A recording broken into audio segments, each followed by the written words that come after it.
Muy buenos días, tardes o noches, dependiendo la hora en la cual estén revisando este material. Mi nombre es Fran Martínez. Estaré desarrollando para ustedes el proyecto final del Diplomado de Atención de Emergencias Prehospitalarias básico.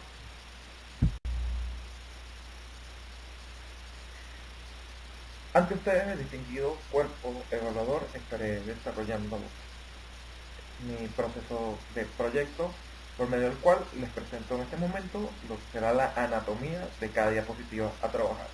En la esquina superior izquierda estaré mostrando para ustedes el estándar solicitado por el diplomado por medio de la información que me permite la plataforma de lo que debería desarrollarme mi proyecto. En la parte inferior izquierda estaré colocando cierto material de apoyo según el organismo o la autoridad internacional competente, como pudiera ser, un ejemplo, la Sociedad Americana del Corazón y las actualizaciones más recientes dependiendo del tema a tratar. En la esquina inferior derecha estaré presentando para ustedes los videos demostrativos de cada actividad que vaya desarrollando según sea necesario. Presento ante ustedes la bibliografía que estoy utilizando para la exposición de dicho proyecto, entendiendo que son los estándares internacionales más actualizados posibles, como por ejemplo la Sociedad Americana del Corazón en su guía de actualización 2020, EXI, como centro autorizado de formación de técnico de atención médica prehospitalaria, el Colegio de Médicos de los Estados Unidos de América y la Sociedad Americana AO. Desarrollaré para las partes o los procesos por medio del cual tenga que hablar de trauma como guía el programa de ETLS, Emergency Trauma Life Support, con características de Latinoamérica. Para los procesos donde deba hablar sobre trauma y control de hemorragia, estaremos utilizando el material más actual desarrollado por el Colegio de Cirujanos y Trauma bajo el proceso de la Fundación Stoudt de Blitz. El manual actualizado más reciente será la 11ª edición de atención médica prehospitalaria básica, ¿ok? Material directo de los Estados Unidos de América, del cual soy instructor de muchas de estas materias. Mi tutor ya cuenta con mis credenciales referente a esto.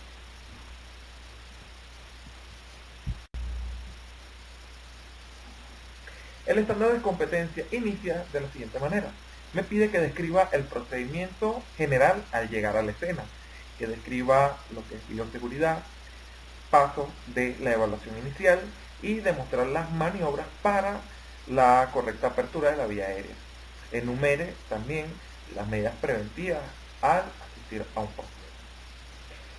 Para esto voy a estar desarrollando en las siguientes diapositivas lo que va a ser mi evaluación de 5 puntos, ¿okay? Contemplada en la 11ª edición de la AO, entendiendo que la evaluación de los pacientes no debe de ser una estructura rígida, pero uno debe mantener una cierta estructura lineal de ser posible para poder desarrollar nuestros eh, pronósticos clínicos y nuestras evaluaciones de una forma tan correcta como pueda ser posible.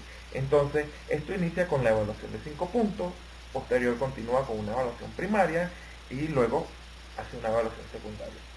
Por medio de los siguientes videos estaré demostrando lo que corresponde a uno y cada uno de estos puntos que estoy mencionando.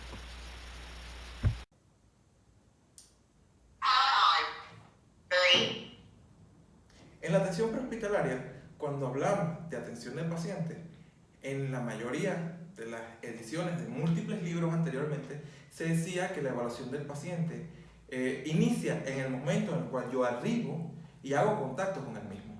la paramedicina moderna nos habla de algo total y completamente distinto. Desde el momento en el cual yo recibo mi llamada de atención, yo debo hacer 5 preguntas que van a ayudarme a mí a prepararme, ¿ok? Para poder llegar y tener todos los recursos en movimiento. Además de poder ofrecer una atención de mejor calidad en menor tiempo. ¿Cuáles serían estas 5 preguntas? Principalmente, y más importante que todas, seguridad. ¿La escena es segura? Solicitaríamos a nuestra plataforma el 911, 171, indiferentemente sea 111, España, 911, quizás Venezuela, solicitaríamos informes de qué sucedió, pues si esto es producto de un acto de violencia, nosotros necesitamos que ya haya alguien antes que nosotros, preferiblemente de seguridad pública, para hacerse cargo, por lo cual permitiría un acceso seguro para nosotros.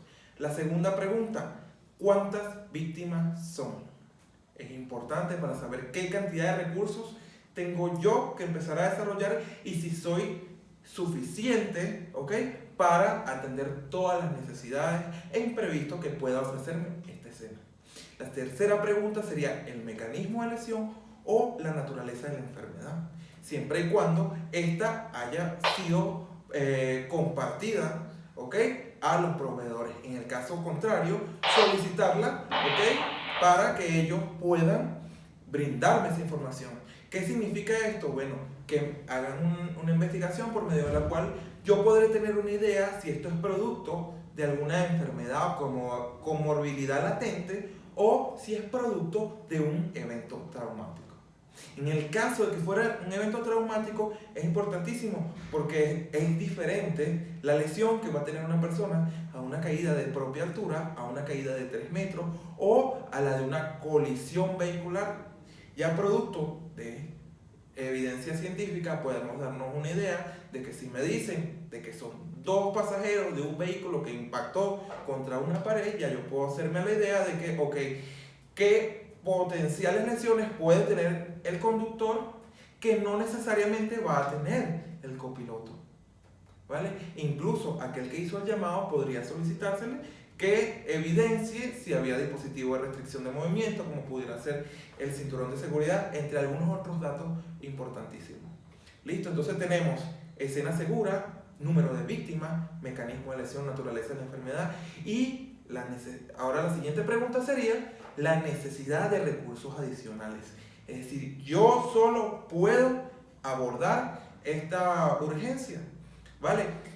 ¿Por qué serían importantes estos recursos adicionales? Porque si estamos hablando de una persona atrapada dentro de un vehículo, probablemente mi unidad de ambulancia no va a tener los recursos para poder hacer esa extracción, por lo cual tendría que hablarle al organismo competente, quizás dependiendo del país, Protección Civil o bomberos, que tenga el equipo para hacer la extracción de esta persona que probablemente se encuentre atrapado. De igual forma, otro ejemplo podría ser que sea un incendio. Los paramédicos quizás estamos entrenados para algunas ciertas situaciones, pero usualmente no contamos con ese equipo, por lo cual necesitamos el recurso adicional. O sea, tenemos ya 4 preguntas, ¿ok? Y la quinta y última pregunta realmente es para saber si existe la necesidad de algún equipo de protección personal adicional. Generalmente, el equipo de protección personal está compuesto de cubrebocas, gogles, guantes, ¿ok? Estos guantes pueden ser quirúrgicos, descartables o si esto ocurriese en una zona agreste o un lugar de necesidades especiales, guantes gruesos de carnaza para que me protejan, rodilleras, coderas.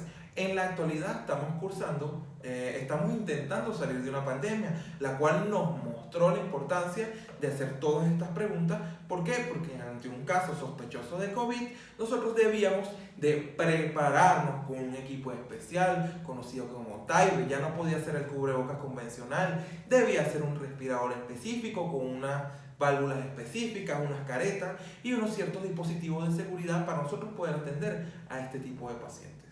Entonces, con eso tenemos las 5 preguntas. Estas 5 preguntas me preparan para yo poder llegar a la escena y ofrecer una atención de calidad.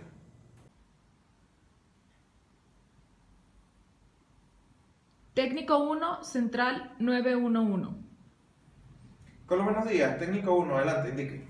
Se requiere unidad de ambulancia en Prolongación Nereo Rodríguez Barragán, 2345, fraccionamiento Valle de Santiago. ¿Podría indicarme el motivo por el cual solicita la unidad? Reportan paciente masculino con pérdida de la conciencia. ¿Algún tipo de conocimiento sobre si la escena es segura o no? La escena es segura. ¿Reportan cuántos posibles lesionados pueden ser o cuántos pacientes? Solo el paciente. ¿Algún tipo de necesidad de recurso adicional, bombero o fuerza policial? No, la escena es segura. Ok, ¿mecanismo de lesión o naturaleza de la enfermedad? Mecanismo de lesión, caída de la propia altura del paciente y naturaleza de la enfermedad hasta el momento es idiopática. Reportan que el paciente es diabético. Ok, entonces la unidad 001 con el técnico 1 se dirige en proceso. 911, ya en el sitio, próximo a hacer contacto con los familiares. Copiado. Como pudieron haberse dado cuenta, hicimos una evaluación de 5 puntos. Nuestra evaluación del paciente inicia a partir del momento en el cual a mí me reportan. Entonces, lo primero que vas a ver si la escena es segura. ¿Cuántos potenciales lesionados pueden haber? El mecanismo de lesión, la naturaleza de la enfermedad y si requiero de recursos adicionales, sea porque la persona es bariátrico, se encuentre atrapado o requeramos apoyo quizás de una fuerza policial. Posterior a esto, en el último punto va a ser nuestro equipo de protección personal.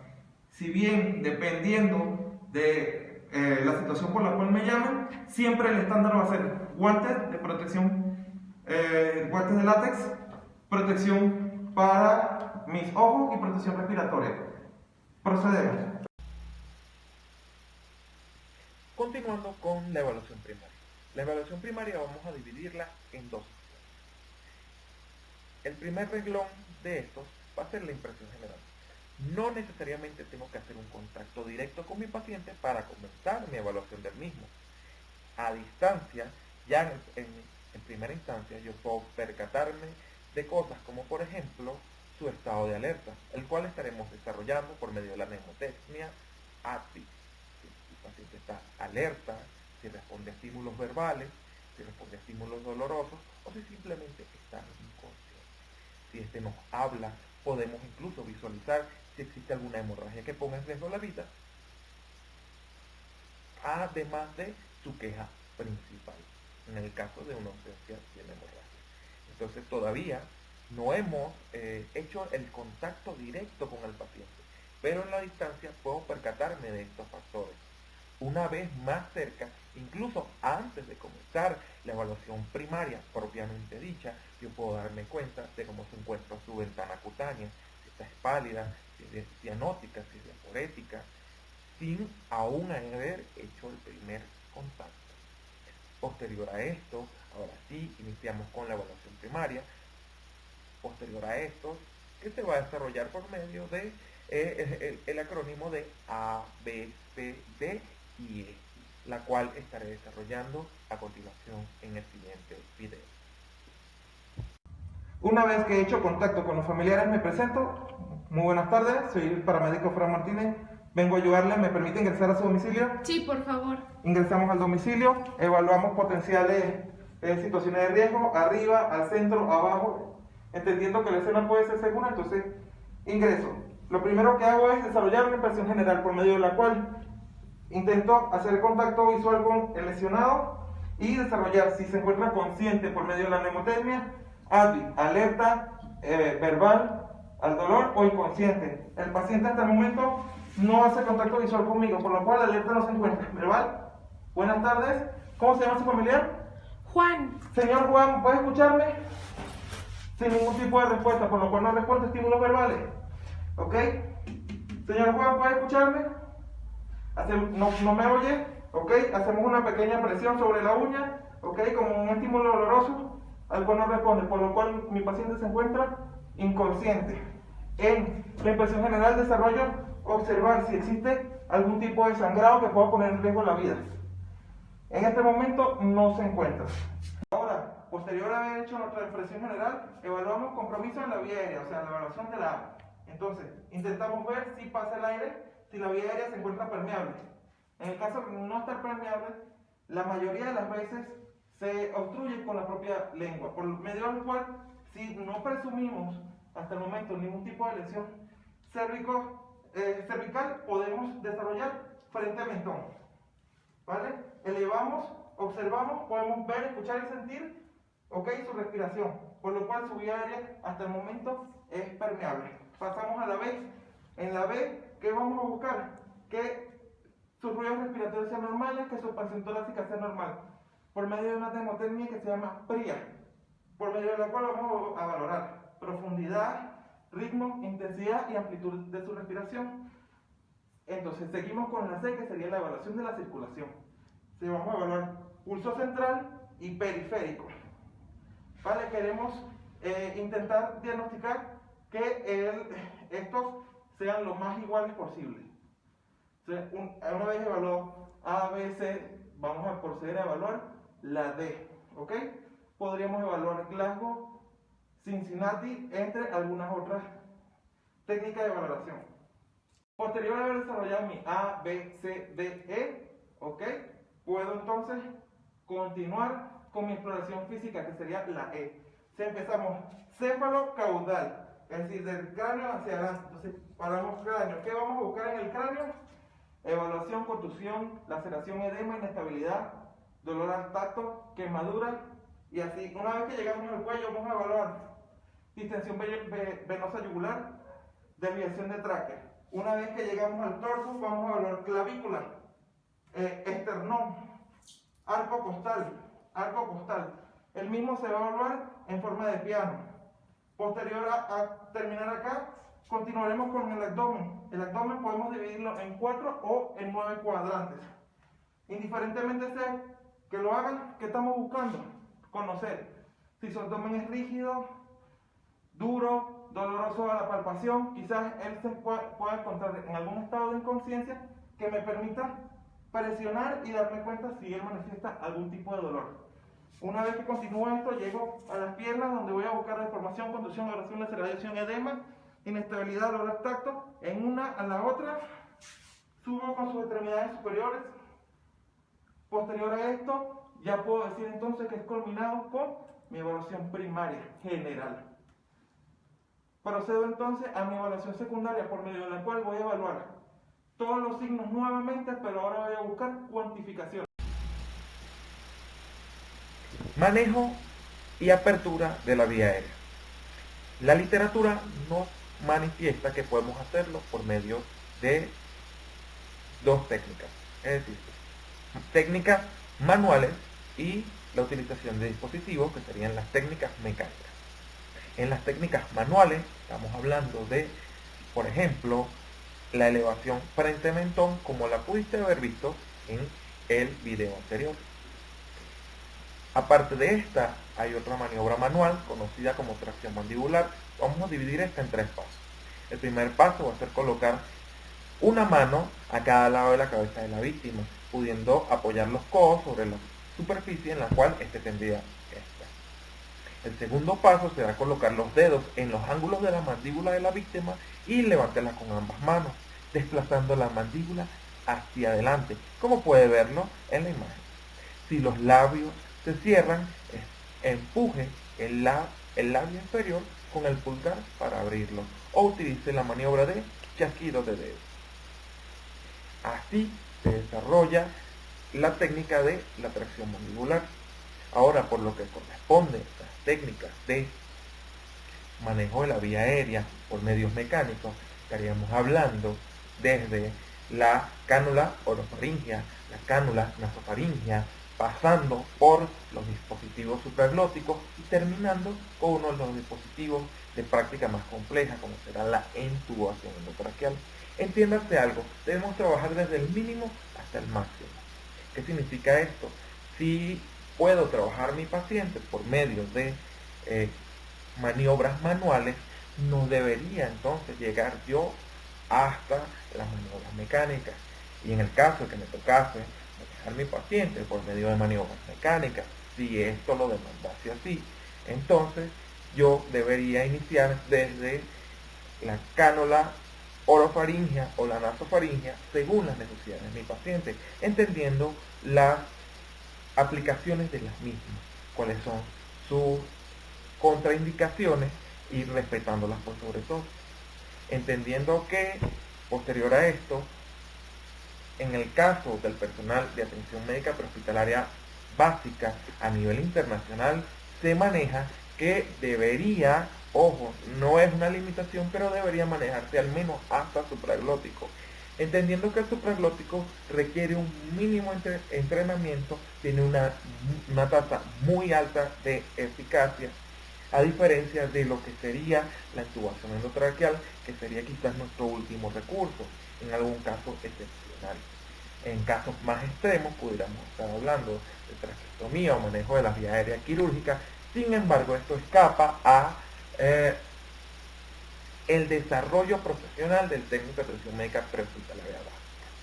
Si bien debería conocerlo, debería practicarlo, pero esto debería ser dirigido por un médico tratante, por las vías de comunicación, llámese puentes biomédicos, que en la actualidad pueden utilizarse los dispositivos de comunicación tecnológica como será el teléfono celular, la videollamada, estos preferiblemente dentro de marcos establecidos por los servicios de emergencia, entendiendo esto para servicios de emergencia mucho más maduros.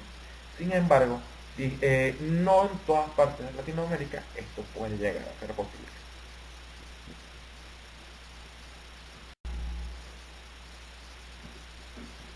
Evaluación secundaria. Características de las mismas a diferencia de la evaluación primaria. En la evaluación primaria tenemos la necesidad imperante de reconocer que nuestros signos vitales están presentes y que mantienen ciertos ritmos o ciertas formas que pudiéramos llamar basales normales. A diferencia de esto, en la evaluación secundaria nos interesa desarrollar la cuantificación de las mismas, por medio de la cual vamos a tener ahora sí la certeza, en base a los números que nos pueda arrojar esta evaluación, que los valores se encuentran normales o fuera de rangos normales, esto indicándonos un índice de sospecha hacia el comportamiento clínico de mi paciente, lo cual me puede presentar hallazgos que van a ser muy útiles a la hora de tomar acciones para limitar o revertirlo. Listo, posterior a haber terminado mi evaluación primaria, desarrollo mi evaluación secundaria, por medio de la cual voy a tener hallazgos sobre superfusión por medio de el baumanómetro en su presión arterial. Puedo conocer un poco más sobre sus ruidos respiratorios, algunos ruidos cardíacos, utilizando el mismo estetoscopio. Para valorar su temperatura, pulsioximetría y para valorar, ¿ok?, la glucosa. Siendo este el caso, me gustaría valorar la glucosa, ¿ok? Una vez valorada la glucosa, podríamos decir que su glucosa se encuentra en 50. Ahora, para cotejar esto con sus enfermedades previas, voy a utilizar una herramienta que se llama sample. En este momento tengo un paciente que se encuentra inconsciente, ¿vale? No responde a estímulos dolorosos, con una glucosa de 50. Procedo a preguntar al familiar. Familiar, disculpe, ¿su paciente es alérgico a algo? No sé. ¿Toma algún medicamento? Sí, ¿Qué medicamento toma? se llama metformina. Metformina, por lo cual esto es un hallazgo que, cotejando, okay, su glucosa, me indica que probablemente el paciente es diabético tipo 2. ¿Alguna enfermedad previa de su paciente? Pues es diabético. Ok, diabético, nos confirma. ¿Algún evento previo relacionado? Pues le ha pasado esto mismo, que se desmaya cuando no se toma el medicamento o se lo toma y no ha comido nada.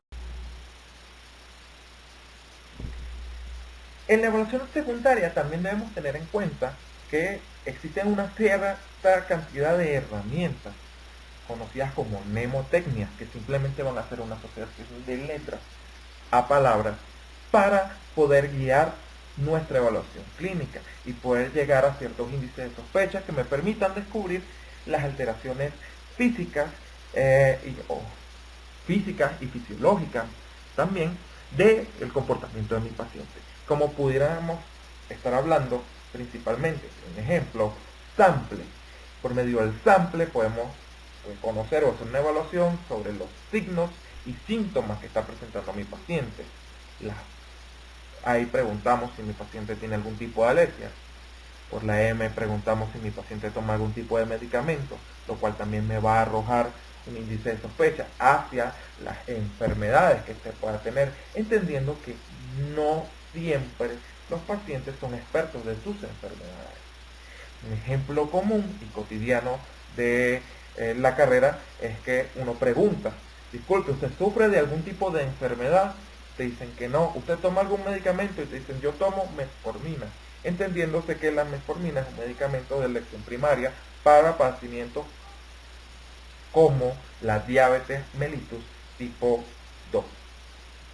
Entonces, entendamos que a partir de ahí yo puedo sacar cuenta de que por alguna razón le están administrando este medicamento. Continuamos. Por la P, padecimientos previos, comorbilidades de plantas, como puede ser hipertensión, diabetes, algún tipo de dislipidemia o algún tipo de alteración neurológica preexistente. Por la L, lunch, que sería la última comida o la última ingesta alimentaria, o en el caso de las mujeres, entendiendo que toda mujer en edad fértil deberíamos tratarla como potencialmente una mujer embarazada, su última menstruación. Es decir, si su última menstruación está reciente o está en curso, ya pudiésemos pensar y ligeramente descartar que no se encuentra embarazada, pero a fines prácticos debemos presumirlo hasta que se demuestre lo contrario. Y por la E, eventos previos relacionados. ¿Qué significa esto? Fácil, esto simplemente preguntarle a este paciente si esto le ha sucedido en los últimos 15 días y si le sucedió, cuál fue el tratamiento que llevó a cabo, si fue directamente a una visita con un profesional de salud y qué le dijo este. Preferiblemente pedir que se nos corrobore esto con el comprobante que pudiera ser el receta médico administrado de la visita al médico. Por ejemplo, también tenemos la mnemotecnia OPQRCTI, ¿vale? Que la I es recientemente modificada, por medio de la cual, por sus siglas en inglés, será onset, que será inicio, ¿ok? ¿Cómo fue el inicio de este malestar? Esto es una mnemotecnia que podemos utilizar para ciertas sintomatologías, como por ejemplo pudiéramos estar hablando de dolores, o pudiéramos estar hablando también de sensaciones de vértigo, mareo, emesis. Entonces podemos preguntar, por ejemplo, este dolor, ¿cómo inició? ¿Fue de aparición brusca o fue paulatino, es decir, fue evolutivo? Entonces, la P sería por provocación o paliación. Por ejemplo, algunos dolores abdominales, cuando los pacientes persiguen una posición fetal que relaja la musculatura del sistema abdominal, entonces esto provoca una paliación, una disminución del dolor. También una provocación, o sea, ¿qué provoca el dolor en mi paciente? En algunos casos puede ser al tacto, o que pudiera ser algún estímulo, llámese un estímulo caliente o un estímulo frío. Por la Q estaríamos hablando de calidad o quality, como sería quizás en inglés o en mi pésimo inglés. Entonces, esta calidad es quemante, ¿vale? Da la percepción de desgarre, da la percepción de opresión, o sea, los dolores tienen ciertas calidades, entonces pudiera ser que por medio de esta pregunta nos dé una idea de qué tipo de dolor o sintomatología está teniendo. Por la R, radiación. En el caso del dolor, hay dolores que se irradian. Entonces, ¿dónde comienza y hacia dónde se irradia? Puede darme una idea de a qué tipo de lesión me estoy enfrentando. La S, severidad. Por medio de la severidad, la bibliografía nos indica que deberíamos preguntarle a nuestro paciente del 1 al 10, siendo el 1 un dolor fácilmente llevadero y el 10 el dolor más insoportable que ha habido en su vida, que nos identifique en qué rango se encuentra. Entendiendo también que esta pregunta puede ser muy subjetiva y no necesariamente siempre útil en el caso de personas con índices de escolarización muy bajos. ¿Por qué? Porque la experiencia nos ha demostrado a muchos profesionales de que uno le hace esta pregunta a los pacientes y uno dice del 1 al 10 y ellos dicen me duele mucho. Entonces entendamos que el tiempo es una parte imperativa de nuestras funciones como técnicos en medicina prehospitalaria. Es decir, si nos percatamos de que este paciente puede ser un poco ambiguo a la hora de desarrollar su respuesta, entonces esta pregunta quizás pudiéramos pasarle por encima. La T me va a hablar del tiempo, el time. Entonces, ¿hace cuánto inició este malestar? ¿Hace cuánto te percataste de que tenías en tu cuerpo un comportamiento que era diferente y que estaba afectando tu desarrollo normal del día a día? Pues sobre todo la I de intervenciones. Ahí, ¿de qué estamos hablando? ¿Intervenciones médicas? No necesariamente.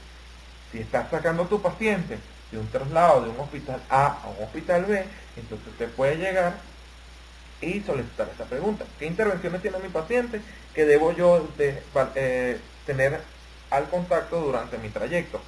Que tu paciente tiene una solución en curso, que tiene un medicamento. En el caso de los pacientes de terapia, tu paciente está sedado y tienes que estar atento de tu bomba de infusión, porque si se corta esa sedación se te puede despertar y puede ser altamente perjudicial en el caso de pacientes que se encuentran bajo proceso de intubación endotraqueal, aunque esto se escapa un poco de las características del técnico de atención médica prehospitalaria básica. Sin embargo, fuera del hospital, cuando tú vas directamente a una casa y vas a utilizar esta pregunta de qué intervenciones han desarrollado, debes hacerla estratégicamente como que han hecho ustedes para combatir este malestar. Un ejemplo característico, al menos en México, es el siguiente. Uno pregunta, ok, la persona se desmayó, se mareó, ¿qué intervenciones han desarrollado? Que le dimos Coca-Cola. Y quizás este paciente entró en un ligero estado mental alterado, por medio de la cual no pudo comunicarle de que él es diabético, que no se ha tomado su medicamento, y que por no haberse tomado su medicamento, él no ha podido manifestar, oye mira, soy diabético y le dieron Coca-Cola. Esto va a tener una respuesta brusca en el organismo que pudiera mejorar la situación ligeramente a primera instancia, pero perjudicarla a largo plazo. Otra mnemotecnia muy útil para el personal de técnico de atención médica prehospitalaria va a ser el A, E, I, O, U. Esta preferiblemente indicada hacia los estados mentales alterados. Llámese estado mental alterado tanto como la amnesia, como la confusión, como el letargo, como el estupor o como la inconsciencia. ¿Cómo se utiliza esta mnemotecnia? Fácil. Por la A vamos a pensar en alcohol. Entonces, ¿la persona ha tomado alcohol? ¿Sí o no? ¿Cómo podría yo saber de que mi paciente ha estado en contacto con este tipo de bebidas que alteran el sistema nervioso? Fácil, usualmente los aromas. Segundo, si el paciente se encuentra inconsciente, usualmente la evidencia se encuentra muy cerca de él. La ropa también, aparte de atrapar aromas, pudiera estar mojada y está fácilmente con aroma al tipo de alcohol que haya estado enfrentándose. Entonces, por la E, pues entonces aquí vamos a pensar en el sistema endocrino, o estados postconvulsivos, o estados postepilépticos, ¿vale? Conocido como estados postictales. Esto, a partir de aquí yo tengo que hacerme la pregunta, ok, ¿será que mi paciente es diabético? ¿Será que mi paciente quizás por esto ha tenido este estado mental donde no me responde, donde se encuentra estuporoso, donde no está atento de mi presencia? Entonces, ¿cómo pudiera yo descartar esto? fácil. Por medio de glicemia capilar, yo puedo descartar si es algún tipo de alteración del sistema endocrino. Y posterior a esto también, en el caso de que esta se encontrara bien, entonces pudiera yo apuntar, mi índice de sospecha hacia un estado postconvulsivo, un estado postictal, entendiendo que este tiene ciertas características muy específicas. En el caso de insulina, entonces el diabetes mellitus tipo 1, mi paciente será que es insulino dependiente. Fácil, puedo desarrollarlo o puedo comprenderlo por medio de hacer una valoración en su abdomen, que es el lugar donde más habitualmente se hacen las funciones. Estas funciones a larga data van a dejar una marca. Aparte de esto, si desarrollé la E, entonces también puedo darme cuenta si su glucosa se encuentra elevada o por el contrario, muy disminuida. ¿Vale? Por la O, opioides u otras drogas. Entonces, aquí también, en el caso de que las anteriores no encajen con el cuadro clínico presente, yo debo de presumir que entonces mi paciente puede estar bajo los efectos tal cual de algunos opioides o algunas otras drogas, entendiendo que, bueno, esto es un submundo de lo que será las intoxicaciones, pero hay cuadros característicos que por medio de los cuales yo puedo darme cuenta que mi paciente puede que se encuentre bajo los efectos de algún tipo de lesión. Y la U me habla de uremia, ¿vale? Insuficiencia renal crónica o traumatismos craneoencefálicos, ¿vale? Cerrados o trauma contuso, algunos tipos de cáncer. Entonces, esta mnemotecnia me es extremadamente útil ante enfrentarme a una persona con un estado mental alterado y que quizás no tenga algún acompañante que pueda colaborarme con las patologías o comorbilidades que tiene mi paciente.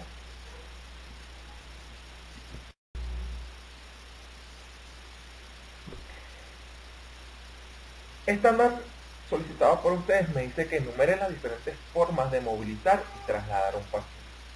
Entendiéndose que esta pudiera ser extremadamente extenso, realmente esto va a responder a situaciones anatómicas, fisiológicas, ortognéicas, o sea, qué necesidades tiene mi paciente para viajar de X o Y manera. Vamos a hablar de al menos las 4 más elementales o las más comunes. ¿Cómo pudiera ser traslado en posición supino? Como puedes estar observando en la figura número 1, podemos ver mi paciente se encuentra en una posición supina. Esta posición generalmente es la más habitual para el traslado del paciente si se encuentra inconsciente, ¿vale? Pues me permite, tanto como la camilla puede hacerlo, el tener a mi paciente en una posición anatómica basal tan normal como pueda ser posible y tener acceso a las posibles áreas de lesión del mismo, ¿vale? Además de un correcto control de lo que sería la vía aérea. Ahora, como podemos ver en la figura número 2, estamos viendo un paciente que se traslada en posición parona. Esta, que realmente en otras épocas quizás no se utilizó tanto, hoy por hoy es la estrategia de elección número 1 en pacientes de insuficiencia respiratoria o distrés respiratorio agudo, o estos pacientes conocidos actuales como SDRA, entendiendo que esto al modificar los ejes del plano anatómico, ¿vale? Por medio de nuestras zonas de West, me va a permitir una posibilidad de expansión torácica, liberación de áreas de West que puedan estar comprometidas por mucosas, por líquidos, entonces beneficiando la condición respiratoria de mi paciente. También esta pudiera ser una postura de traslado accesible para pacientes de condición respiratoria disminuida, algunos pacientes asmáticos en condiciones bariátricas, condiciones de obesidad, porque vamos a disminuir también lo que va a ser la presión intraabdominal sobre el diafragma, permitiendo una cierta relajación a las capacidades respiratorias de mi paciente. Entonces, en la actualidad, la pronación vigil es una de las respuestas ante tratamientos que demanden una mínima necesidad de equipo y que ha demostrado un alto nivel de eficacia a la hora de valorar a nuestros pacientes y poder darnos cuenta de que efectivamente estamos recuperando su condición respiratoria. Continuamos con otros dos medios de traslado comunes, como va a ser la posición tren de Lemberg. ¿Vale? Está utilizada para algunos tipos de shock, a pesar de que en la actualidad ya no cuenta con tanta evidencia científica que soporte los beneficios de su uso. Sin embargo, pudiera ser recomendable en algunos espacios. La siguiente imagen nos muestra, la número 4, un paciente que se traslada en posición de semi-Fowler. Generalmente este tipo de traslado pudiera utilizarse para pacientes con limitaciones funcionales de extremidades inferiores o también para pacientes que se encuentran en condiciones no tan graves, quizás traslados programados, quizás traslados efectivamente programados para simplemente valoraciones, etc. Entonces, estas van a ser quizás las 4 formas más habituales de traslado, entendiendo de que, bueno, esto, trasladar a un paciente, aparte de ser un fino arte, también se maneja como técnica de rescate, lo cual va o nos nombra quizás algunos manuales como PHTLS, como parte del bagaje de conocimiento del técnico de atención médica. ¿Qué significa esto? Que entre más yo conozca la anatomía y la fisiología del cuerpo humano, puedo yo entonces entender en qué condición está mi paciente y qué realmente necesita. Un ejemplo principal de esto será la paciente embarazada, ¿ok? Que entendiendo el proceso fisiológico que se está llevando a cabo dentro de ella, es fácil reconocer que este paciente debería ser trasladado, ¿ok? Con una cierta inclinación hacia el lado izquierdo. Entonces, entre más conozco la fisiología, la anatomía y la fisiopatología de la condición de mi paciente, más podré entender yo en qué condición debería yo estarlo trasladando.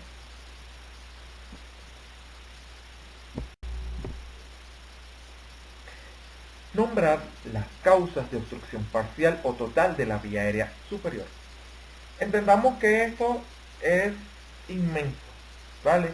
Esto puede ser tanto por cuerpos extraños, alimentos, en el caso de los niños, juguetes, o simplemente cualquier cosa que les pueda ser atractiva, entendiendo que los niños en algún momento de su fase de desarrollo pasan por una fase por medio de la cual ellos reconocen el mundo por la boca, por los labios, por lo cual es muy habitual ver que los niños pequeños tienen el hábito de cualquier cosa indiscriminadamente meterse en la boca, entendiendo que esto pudiera comprometer la vía aérea. Pudiéramos estar hablando también de una anafilaxia, shock anafiláctico, que pudiera estar hablándome de un angioedema, la cual pudiera estarme cerrando tanto como la boca, como la tráquea, ¿ok? La cual va a requerir algunos manejos avanzados farmacológicos. Ahora, si nos vamos por las obstrucciones mecánicas, la obstrucción de vía aérea por cuerpo extraño, las conocidas OVACs, pudiéramos entender que, bueno, su reconocimiento temprano de su obstrucción es fundamental para un desenlace en el mejor de los términos.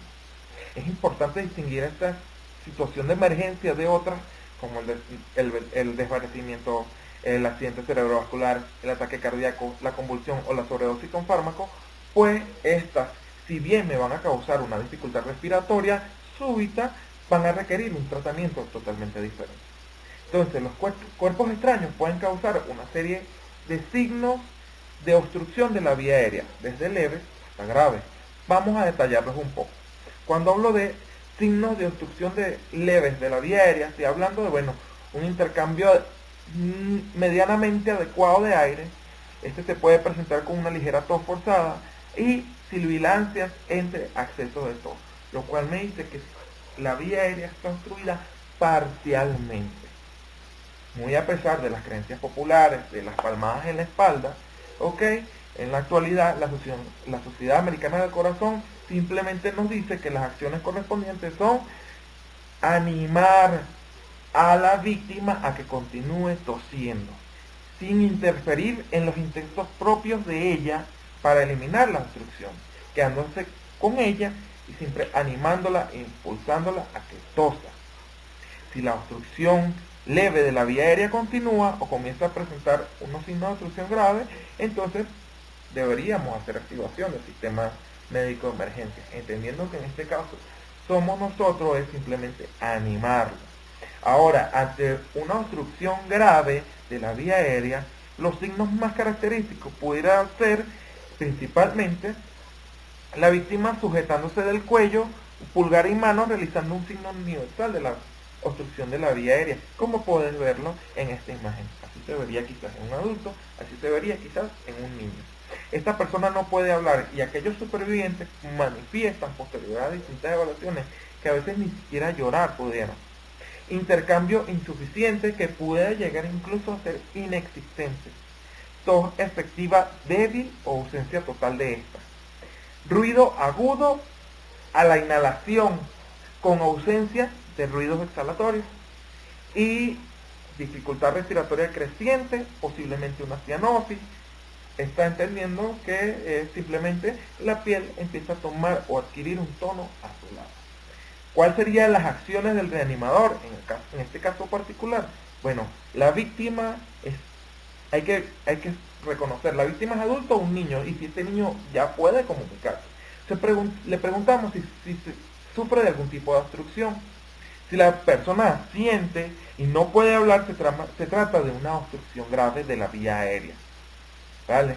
Entonces, actúe de inmediato para eliminar la obstrucción. ¿Por medio de qué? Bueno, la obstrucción grave de la vía aérea, si la víctima llegase a dejar de responder, vamos a iniciar directamente con la reanimación cardiopulmonar. Si me encuentro solo, pido a alguien que active el sistema médico de emergencia, y si ya yo soy el sistema médico de emergencia, entonces vamos a hablar de lo que van a ser las acciones directas para liberar la vía aérea de una obstrucción grave. ¿Qué hacer ante una obstrucción por cuerpo extraño en un paciente consciente, paciente adulto o un niño que puede responder? Entonces, lo principalmente va a ser las compresiones abdominales o la maniobra de Heinrich Heimlich. Entonces, esta para eliminar la obstrucción, no realice compresiones abdominales para desobstruir en lactantes. Esto va a maniobrarse de forma totalmente diferente. Entonces, cada una debe desarrollarse según el tamaño o las posibilidades del usuario o la víctima que está sufriendo. Entonces, vamos a hablar de esto en 6 pasos. Primer paso, sitúese detrás del paciente, de pie o arrodillado, dependiendo del tamaño de la víctima. Rodéela con sus brazos alrededor de la cintura. Cierre una mano en forma de puño y la otra que la abrace. Coloque al lado del pulgar el puño contra el abdomen de la víctima en la línea media, ligeramente por encima del ombligo y claramente por debajo del esternón. Agarre con el puño la otra mano, presione el puño hacia el abdomen de la víctima con una compresión rápida y firme hacia arriba. Repita estas compresiones hasta que el objeto sea expulsado de la vía aérea o la víctima quede inconsciente. Realice cada nueva compresión como un movimiento individual y distinto, es decir, hago mi compresión, libero, vuelvo a cuadrar mis manos y lo llevo hacia arriba, como podemos verlo en las fotografías referenciales que coloco en la diapositiva.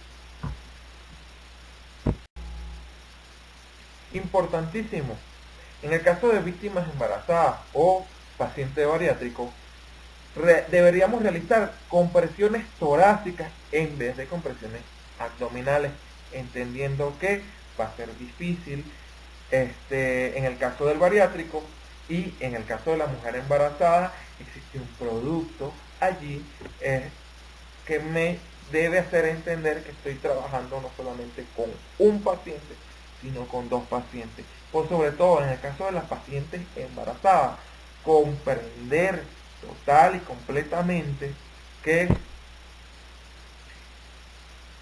al reanimar la madre estoy protegiendo el producto. Sin embargo, posterior a esto, lo principal va a ser hacer una recomendación directa a nuestra víctima de que vaya y se evalúe con un médico para prevenir lesiones secundarias de estas maniobras. Continuamos entonces.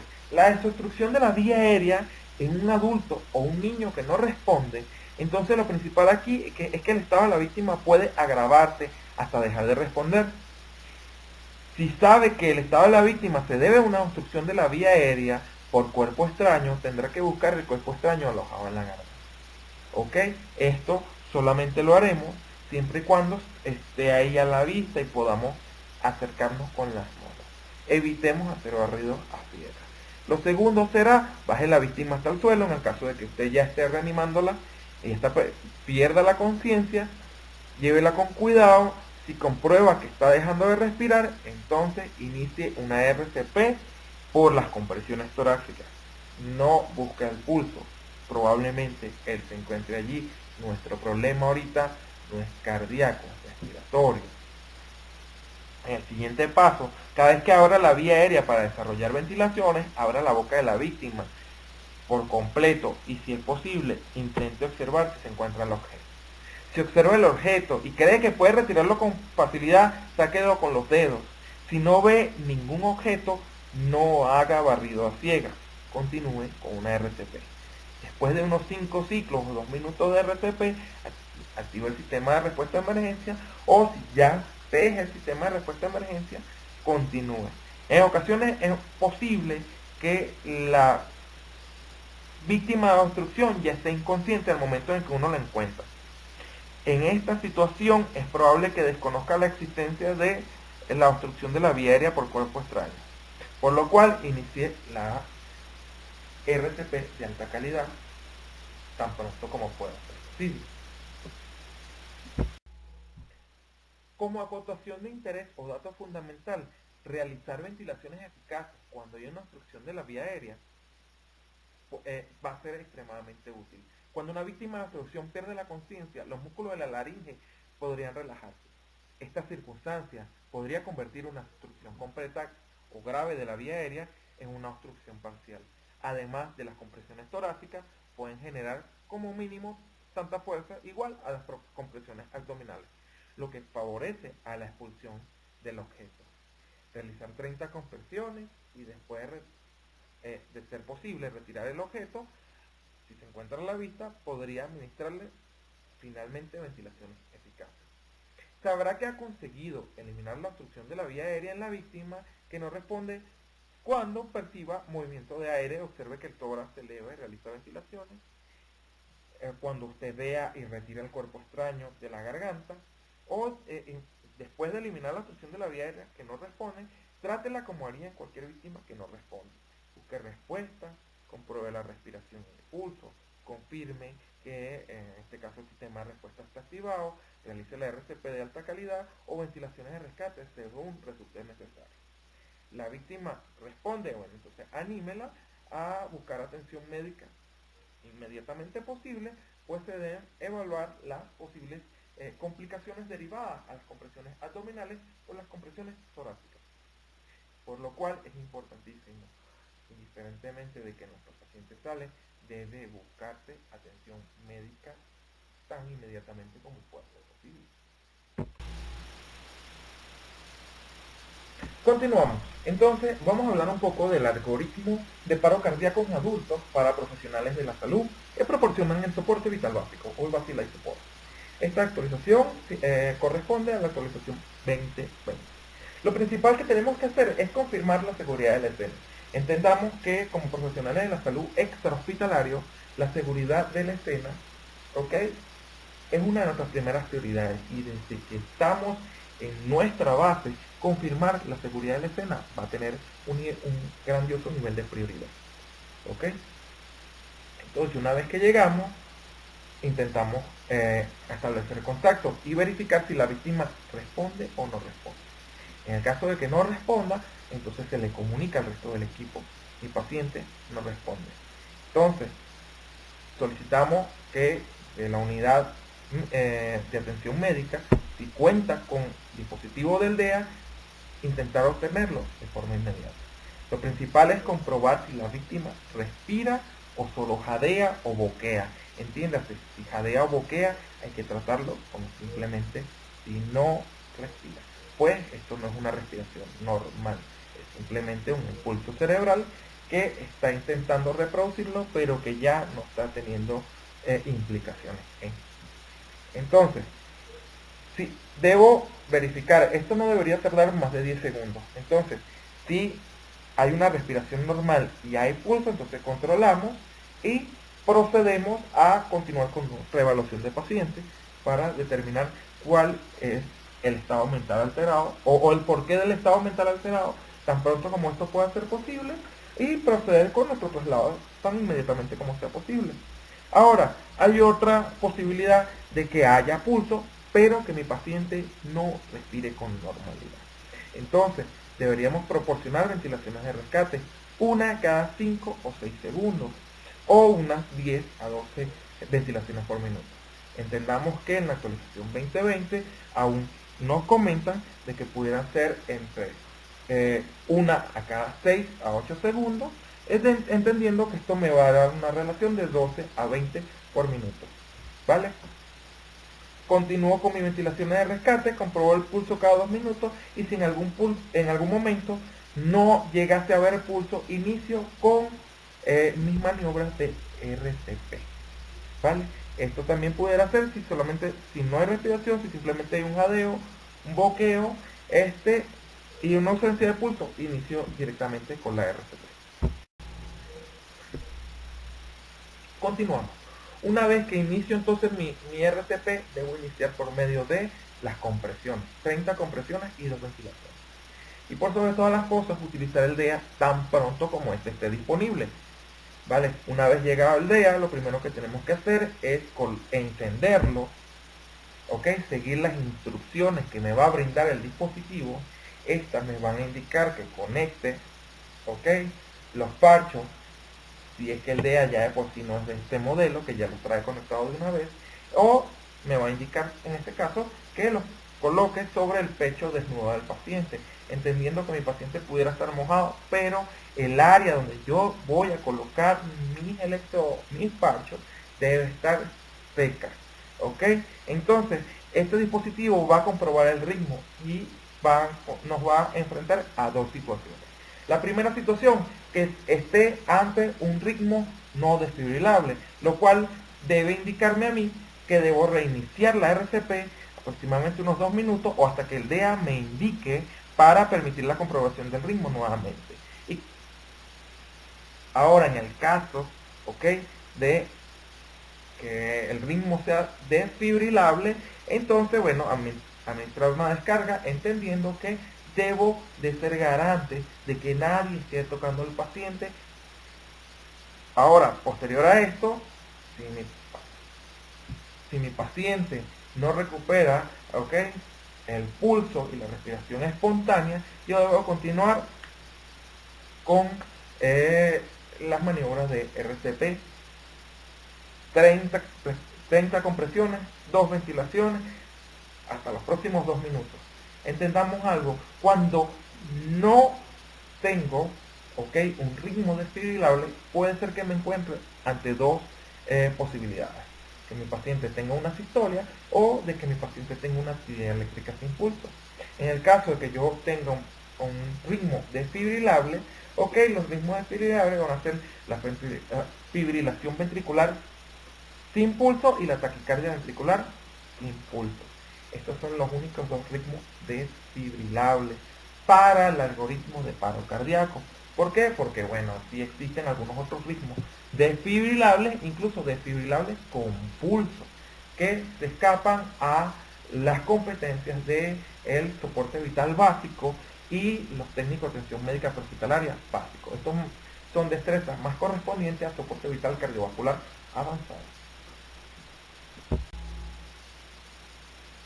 Vamos a hablar entonces de la secuencia de soporte vital básico para adultos a cargo de 2 reanimadores. Entendiendo que si yo como reanimador me encuentro con otros reanimadores, esto va a facilitar muchísimo mi trabajo, ¿vale? Incluso si me encuentro con otras personas que no son reanimadores, pudiéramos estar hablando de que pueden serme útiles para algunos otros tipos de actividades, ¿ok? Entonces lo primero que debería hacer, en el caso de no ser un primer respondiente, colocarme al lado de aquella víctima de paro cardíaco y revisar si mi paciente tiene pulso, si no tiene pulso, si respira, si no respira, si boquea, si no boquea, si tiene pulso pero no respira, y entonces tomar las acciones correspondientes. La principal sería indicarle al segundo reanimador o a la segunda persona que se encuentre conmigo que active el servicio médico de emergencia, entendiendo en este caso, previo a mi formación, yo me encuentro en el desarrollo de mis actividades, entonces yo, que generalmente no trabajaría solo, tendría un compañero, entonces yo le indicaría a mi compañero que mi paciente se encuentre en paro y que, debemos iniciar entonces las maniobras correspondientes. Principalmente le indico que le comunique a nuestra central médica que tenemos un paciente en paro y que vamos a iniciar con la reanimación. Entonces, el primer paso en este caso sería, bueno, asegúrese que la vía de que la escena se asegura para los reanimadores. Esto desde siempre. Y esto debe ser una acción constante. Debemos comprobar si nuestra víctima responde, golpeando a la víctima en el hombro y exclamándole, oye, ¿te encuentras bien? Entonces, si la víctima no responde, entonces el primer reanimador evalúa a la víctima. Si no responde el teléfono móvil, en este caso, si no soy reanimador, entonces el segundo reanimador activará la respuesta de emergencia. Si somos personal profesional, entonces en este caso yo continúo mi evaluación mientras mi compañero le reporta a mi central que estoy ante la posibilidad de un paciente que no responde, que no respira y que voy a necesitar quizás recursos adicionales. Entonces, para tener información detallada sobre cómo determinar si la víctima no respira con normalidad, entonces debo ceñirme a mi evaluación inicial. Entonces debo llegar, mi paciente respira, no respira, tiene pulso, no tiene pulso. Ok, una vez confirmado, no debería permitirme que pasen más de 10 segundos para iniciar la compresión. Y desarrollar entonces, como se nombró anteriormente, mi algoritmo de paro cardíaco en adultos. Si somos 2 reanimadores, ya hicimos la comunicación correspondiente, uno de los reanimadores se ubicará a la cabeza, ¿ok? Con el dispositivo BBM, mal llamado quizás muchas veces como AMBU, para desarrollar las ventilaciones, ¿ok? Según la técnica que le pueda parecer más cómoda. Puede hacer CIE, contamos con quizás la posibilidad de más personas, bueno, quizás una maniobra a 2 manos pueda ser posible, mientras otro se encarga simplemente de insuflar, ¿vale? Entonces, esta maniobra, se llama eminencia tenar. Entonces, continuamos. Él se va a hacer cargo de las ventilaciones, yo me voy a hacer cargo de las compresiones. Si en algún momento yo siento, imposibilidad de continuar, fatiga, entonces yo debería comunicarme a él y deberíamos hacer un cambio. En el siguiente video demostrativo, entonces estaré demostrando esta habilidad para ustedes.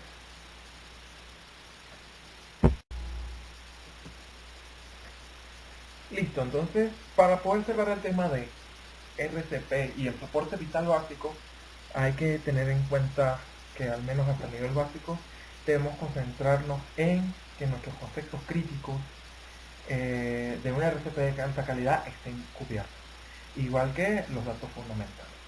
¿Cuáles van a ser estos conceptos críticos de la RCP? Bueno, comenzar siempre las compresiones en los 10 segundos de identificarse el paro cardíaco, intentar que no sean más, incluso si es posible que sea menos.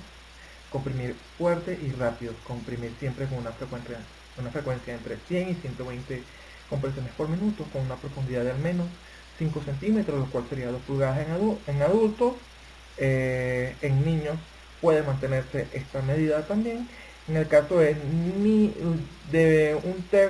niño, estamos hablando quizás un poco más del lactante, podríamos estar hablando de unos 4 centímetros, 1.5 pulgadas para estos lactantes, ¿no? Permitir una expansión torácica completa después de cada compresión para que los índices de perfusión coronaria y índice de perfusión cerebral, o la presión de perfusión cerebral, como también quieran conocerla, puedan darse adecuadamente. Minimizar las interrupciones en las compresiones, tratar de limitar las interrupciones a menos de 10 segundos. Realizar ventilaciones eficaces, estas hasta que el tórax se eleve. Entendiendo esto, o sea, el tórax apenas se eleve, ya eso es un aviso de que hasta ahí está bien. Y por sobre todas las cosas, evitar una ventilación excesiva, ¿no? Listo, ahora en lo que corresponde a la profundidad de la compresión torácica, generalmente son demasiado superficiales, más que demasiado profundas, ¿vale? Entonces siempre sería bueno utilizar un dispositivo de retroalimentación in situ, que me diga, pudiéramos estar hablando del metrónomo, pudiéramos estar hablando de medidor de presión. Sin embargo, todavía para Latinoamérica un dispositivo de esto, solo para que me diga que estoy llegando al tiempo adecuado o al espacio adecuado, todavía sigue siendo una realidad que tardará un poco en llegar a nosotros. Ok, bueno, ya esto, bueno, entendamos también algo, ¿no? La estrategia ante un intento de reanimación debe ser algo que no puede ser improvisado, no puede ser de que, bueno, la estrategia la diseño en el momento exacto en el cual se va a desarrollar esta actividad. No podemos verlo así, ya realmente debe ser un plan preestablecido, debería tener el hábito común y cotidiano de practicar con el equipo de trabajo. ¿Para qué? Para que en el momento de la verdad, como podríamos llamarlo, a las horas H del día D, yo sepa qué voy a hacer yo, qué voy a hacer mis compañeros, y realmente podamos fungir una actividad.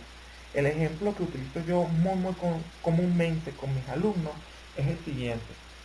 En las orquestas sinfónicas usualmente están compuestas de profesionales, incluso a veces maestros cada quien de su instrumento. Pero cuando ellos están ahí, ellos necesitan una batuta, alguien que los guíe, ¿vale? Alguien que les diga cuándo entra y cuándo no cada instrumento. Entonces esto es lo que va a hacer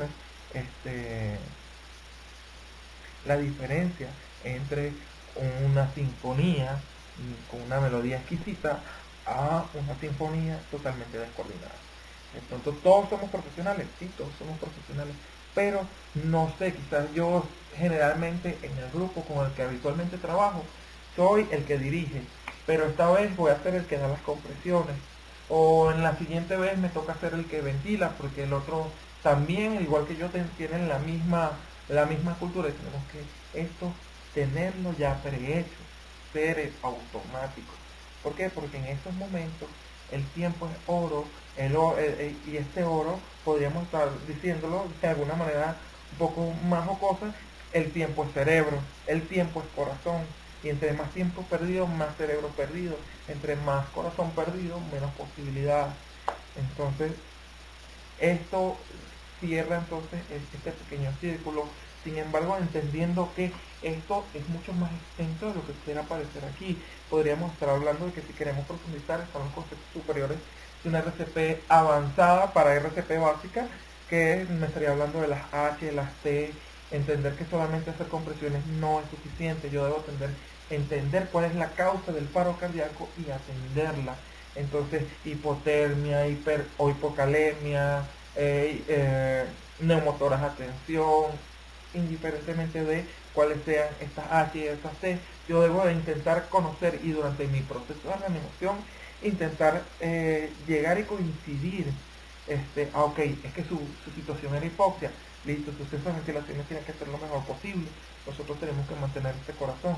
Usualmente la RCP que revierte incluso sin la necesidad de desfibrilación, más comúnmente en los ambientes extrahospitalarios es aquella que viene derivada de una hipoxia.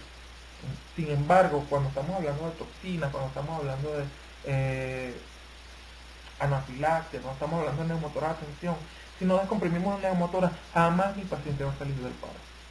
Entonces, si yo no sé ni siquiera cómo descubrir un neumotora de tensión, entonces esto no me va a permitir ser ese proveedor eficaz y eficiente que deseo ser. Entonces, con esto, bueno, concluyo el cierre de lo que va a ser soporte vital básico.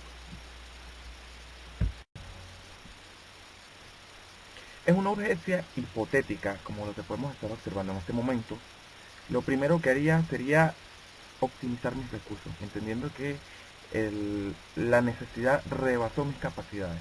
Haría comunicación directa con mi central de control para hacer solicitud de recursos adicionales. Por lo que podría estar viendo en esta imagen, pudiera ser muy útil un cuerpo de bomberos, podría ser también útil un cuerpo de seguridad pública e incluso organismos de seguridad pública referente a vialidad y tránsito para poder asegurar la entrada y salida de los vehículos de emergencia. Continuando, el personal de bomberos pudiera ser útil con acciones de salvamento de personas que pudieran estar atrapadas y que requiriesen equipo específico para la extracción de los mismos. El personal de policía y seguridad pública pudiera ser bastante útil en materia de mantener a los curiosos a distancia, pues muchas veces, más que curiosos, quieren colaborar, pero este tipo de situaciones demandan la actuación de un profesional, de personal que pueda tener la mente fría para poder desarrollar las acciones más correspondientes. Continuando esto, usualmente las ambulancias, algunos vehículos de seguridad pública, como la policía, cuentan con megáfono. En el caso de que sí o de que no, lo haría a viva voz, pero si tuviera el recurso, me ubicaría en la proximidad más cercana hacia el vehículo siniestrado y comentaría en alta voz: todos aquellos que puedan ponerse de pie, favor como dirigirse con o hacia el área determinada de color verde. Entonces ahí vamos observando cuánto es la cantidad de personas que pueden marchar por su propio pie. Estas personas, si bien también podrán tener lesiones, serán clasificadas de color verde. Si su condición empeora con el pasar de los próximos minutos, entonces serán reclasificadas. Una vez ubicada este personal, se continuaría con otro reporte en alta voz, que sería aquellas personas que no pueden marchar por su propio pie, pero pueden escucharme, favor levantar la mano, el pie o hacer una seña. En este caso, apoyado del personal de bomberos, o si tengo más personal procediente del cuerpo de emergencia al cual yo esté participando o respondiendo, le indicaría que ubicaran a este personal hacia el punto demarcado como área amarilla. Posterior a esto, todavía nos queda o nos podría quedar un grupo de rezagados que no pudo hacer una seña, que probablemente esté inconsciente. Entonces, en esta clasificación continuaremos, iremos uno a uno a donde se encuentran, haciendo evaluaciones primarias, por medio de la cual estaremos intentando encontrar presencia de pulso y respiración. Personas que cuenten con pulso, respiración y con algún estado de conciencia alterado, simplemente aplicaremos maniobras de frente mentón o tracción mandibular según sean las necesidades y serán trasladadas hacia el punto rojo. Aquellas personas a las cuales nos estaremos acercando y posterior a desarrollar la maniobra frente mentón no recuperen la respiración espontánea, serán calificadas de expectantes, es decir, estos pudiéramos también llamarlo como determinados posibles fallecidos. Si soy la primera unidad en llegar, mi trabajo no consiste en prestar atenciones directas a los lesionados. Mi trabajo consiste en organizarlos todos, en poder distribuirlos y posterior a la llegada de otras unidades de emergencia, llámese ambulancia o personal profesional que pueda ayudarme con la atención, entonces se les irá indicando, cuál es la clasificación y cuáles son las necesidades pertinentes. A medida que lleguen otras unidades, podríamos estar hablando de empezar a enviar todos los que estén clasificados de rojo, efectivamente una vez que ya no tengamos clasificado de rojo o amarillo, y posterior a esto aquellos que califican en verde también llevados a un centro médico para evaluaciones más profundas, y sea el personal galeno, el personal intrahospitalario el que determine si esta persona debe entrar en observación o ya puede retirarse de su casa, bajo la premisa de que probablemente sean recibidos por consulta externa o consultas programadas en otro momento. Entonces esta sería la clasificación de triaje que yo utilizaría, posterior a que es la que menos recursos necesita y la que más se utiliza por esto, o más beneficios ha presentado esto por ETLS, PHTLS, ITLS, tanto civil como militar, es la que más ha brindado beneficios. Entonces esa sería la utilización de los recursos, esa sería la distribución de los lesionados, y posterior a esto entonces seguiría simplemente la dirección del incidente hasta que venga alguien en superioridad de cargo o con mayores capacidades a hacer el relevo.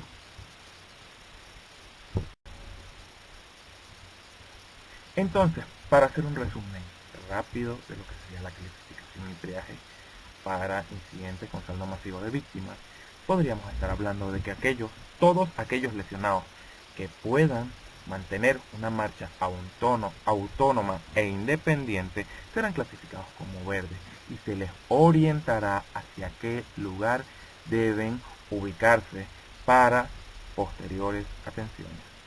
Aquellos que no cuentan con una marcha autónoma, pero sí respira, aparte de esto su respiración es normal, aparte de esto su pulso es normal, no cuenta con hemorragias que puedan poner en riesgo la vida, entendiendo que no todas las hemorragias pueden poner en riesgo la vida, algunas simplemente podrán incluso hasta resumirse por sus propios medios. Posterior a esto, si su estado de conciencia es normal, será clasificado en amarillo y personal profesional hará la movilización de estas personas que no pudieron desarrollar una marcha autónoma. Entonces, aquellos que no pudieron desarrollar una marcha autónoma, que tuvieron una respiración anormal con dificultad en lo que es la profundidad, ritmo, intensidad y amplitud de la respiración, que aparte de eso tuvieron una circulación anormal con una frecuencia, ritmo, intensidad y amplitud débil, rápido, con una ventana cutánea quizás de piel fría, pálida, un relleno capilar retardado, a esto hemorragias deberán ser controladas las hemorragias con la técnica más fácil y rápida posible, y serán reubicados hacia una clasificación roja con la más alta prioridad. Posterior a esto, todos aquellos que no pudieron desarrollar una marcha autónoma, aquellos que no respiraron posterior a una maniobra de elevación de frente mentón o tracción mandibular, serán clasificados como negros, expectantes, o lo que quizás a grosso modo pudiera ser fallecidos. Si somos la primera unidad, no es posible, no es viable que nosotros ubiquemos nuestro espacio y nuestro tiempo en hacer atenciones a una persona, entendiendo que pudiéramos estar hablando de 10, 12, más que aún siguen necesitando de nuestras atenciones, por lo cual simplemente reportaremos en el momento en el cual determinamos que fueron rebasados nuestros recursos.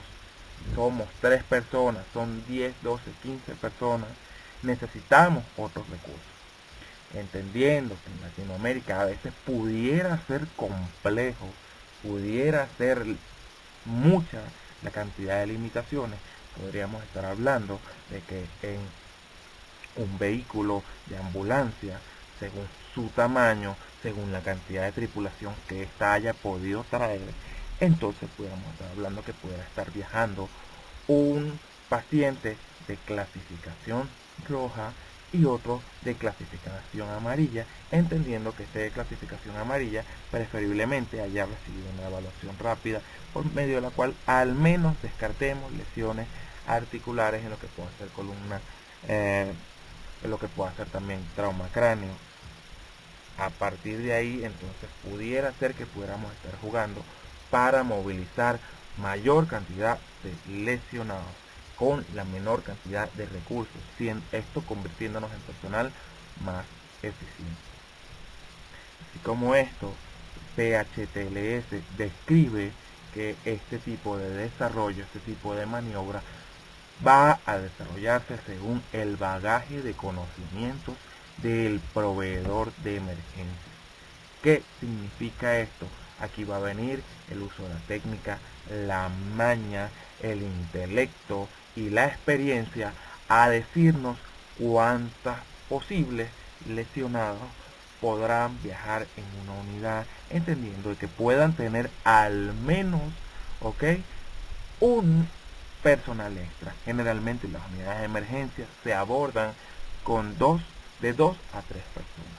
Y si en una unidad de emergencia llegaron 3, llegaron 4 personas, pudiéramos estar hablando de que un paciente que quizás no sea de clasificación amarilla, pero que no requiera, ¿ok?, una restricción cervical, que no requiera estar acostado, que incluso pueda sentarse, así sea ayudado, entonces podríamos estar hablando de que este paciente pudiera viajar sentado bajo la vigilancia, bajo la clínica constante de uno de estos profesionales que vimos. Esto optimizando nuestra capacidad de respuesta. Como técnico de atención médica prehospitalaria, me voy a enfrentar a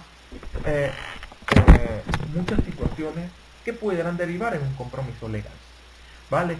Para la cual entonces vamos a tener un formato conocido mundialmente como FRAP, como formato de registro de atención médica prehospitalaria, por medio del cual yo voy a llenarlo con algunos datos que me van a permitir a mí resguardar mi acto profesional.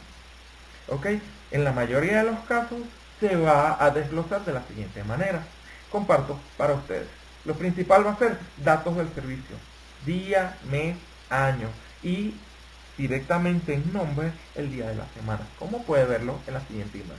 Es importantísimo reconocer ciertas cosas, ¿no? Hora de llamada, hora de salida, hora de llegada al lugar del siniestro, ¿ok? Hora en la cual inicio el traslado, hora en la que llego al hospital y hora en la cual yo me reintegro a la base. ¿Por qué? Porque en el caso futuro de algún tipo de situación donde usualmente la gente siente que no llegamos a tiempo, entonces esto va a resguardar, ¿ok?, o va a demostrar legalmente que yo soy una persona que voy en correcto cumplimiento de mi función. Importantísimo, llenar los datos del servicio. Calle, ¿ok? ¿Cuál es la calle? Calle Bolívar, entre la calle Miranda y la calle, la avenida Arriba. Entonces colocarlo. Colonia o comunidad, bueno, ¿dónde me encuentro? Vale, me encuentro en el Valle, me encuentro en el Paraíso. Delegación política o municipio, municipio Libertador, municipio Tomás Lander, municipio Cristóbal Rojas, ¿vale? Lugar de la ocurrencia, bueno, este suceso se está dando ¿dónde? Estoy llegando a atenderlo en su hogar, en la vía pública, en su trabajo, en la escuela, en un espacio de recreación o deportes, o en el transporte público que también se da, y en algún caso me permite un último renglón donde me indica cuál otra pudiera llegar a ser. Segundo, lo que continúa con esto sería el dispositivo de control, ¿vale? Aquí donde me dice la ambulancia, ¿qué iniciales tiene? Soy de Protección Civil, soy de los bomberos, soy de alguna una ambulancia, servicio privado, entonces, ¿qué iniciales tiene? O conocido como número económico mi ambulancia, entonces aquí lo voy a colocar. El nombre del operador, quién está maniobrando la unidad, y los prestadores de servicio, entendiendo que podríamos ser varios.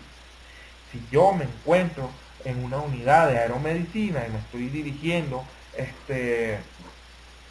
en un helicóptero, pudiéramos estar hablando de la matrícula de mi helicóptero o en cualquier tipo de nave o vehículo de transporte, sea terrestre, sea marítimo, sea aéreo. Otro tema importante, quizás nuestras acciones pudieran haber sido las más adecuadas, pero llenar mal nuestro formato de registro de atención prehospitalaria puede ser contraproducente para nosotros, pues esto pudiera ser utilizado por algún departamento jurídico o algún abogado competente como muestra de negligencia, muy a pesar de que yo no lo sea. ¿Ok? Entonces es importantísimo. Continuamos. Entonces, nombre o media afiliación. ¿Qué significa? Mi paciente puede hablar, ¿vale? Tengo acceso a su identificación personal por medio de la cual yo puedo saber su nombre y apellido completo.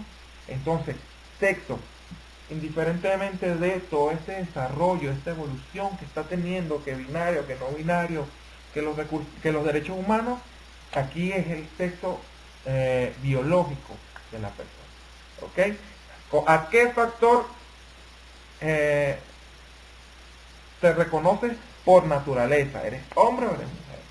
¿Por qué? Porque obviamente vamos a entender que la conducta física de un organismo no va disociada, o mejor dicho, o va ligeramente disociada de lo que sienta la persona. Entonces, hombre o es mujer. En el caso de que esta persona llegase a decir, oye, ¿sabes qué? Es que yo no me reconozco como mujer, pero nací como hombre, entonces hay que explicarle, disculpa, esto no es que yo te estoy colocando en ningún tipo de paradigma o te estoy empujando hacia algo, sino que el comportamiento de tu cuerpo va a corresponder a uno de estos dos factores, indiferentemente de cómo tú te sientes. Importantísimo, años, y si estamos hablando de lactante, ¿cuántos meses? ¿Vale? Entonces, aquí aparte del lugar de suceso, yo debería colocar domicilio, colonia, delegación política del municipio, ¿ok? Teléfono, a qué se dedica mi paciente, si tiene algún tipo de seguro, y en el caso de accidentes viales, si tiene alguna compañía de seguros médicos por su seguro de su vehículo. Entonces, causa traumática, bueno, ahora sí vamos, continuamos. Si es causa traumática, yo debo identificar por medio de qué fue. Fue producto de un arma, entendiendo, bueno, hay que comprender que arma es cualquier objeto que yo utilice, ¿ok? Como, o con la intención de hacer un daño. Esto puede ser producto también, puedes tener un trauma producto de un juguete, me caí de una patineta, de un vehículo automotor, de una bicicleta, producto biológico, alguien me cayó encima, alguna maquinaria, alguna herramienta, fuego, sustancias calientes, tóxicas, electricidad y todas las que usted puede ver allí. ¿Vale? En el caso específico, ¿vale? El que no aparezca aquí, lo colocamos ahí, especificamos qué pudo ser. ¿Por qué? Porque una vez entregado este documento al personal médico, ellos a partir de ahí, que no vieron la escena, pueden hacerse una idea de qué se enfrentó esta persona para entonces llevar también su índice de sospecha y su evaluación de su cinemática del trauma, tanto como pueda ser posible para ellos. Entonces, en el caso de accidentes automovilísticos, hay que reconocer la diferencia entre colisión, volcadura. Entonces, saber si fue automotor, ok, entendiendo se llama ese vehículo cerrado, ok, motocicleta, bicicleta o algún tipo de maquinaria. Y sobre la colisión, bueno, es importante saber, ok, si colisionamos contra un objeto fijo, contra un objeto en movimiento, si el impacto fue frontal, lateral o posterior, porque entonces esto, incluso aunque yo no haya llegado a la escena, me indica a mí o me prepara ante las posibles lesiones que pueda encontrar. ¿Por qué? Porque la cinemática del trauma va a cambiar rotundamente.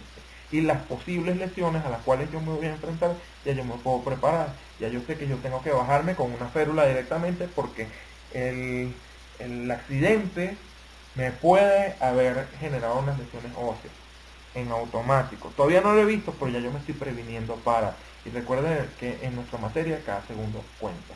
Entonces, si hay hundimiento del parabrisas, o de alguna parte o porción del vehículo, si el parabrisas está roto, si se encuentra íntegro, si el volante se encuentra doblado, si se encuentra roto, si se activó la bolsa de aire o no, entendiendo que hay momentos de que la gente cree que, no es que la bolsa de aire fue benigna, la bolsa de aire se dispara al menos, ok, las más antiguas a 70 kilómetros por hora, ¿vale?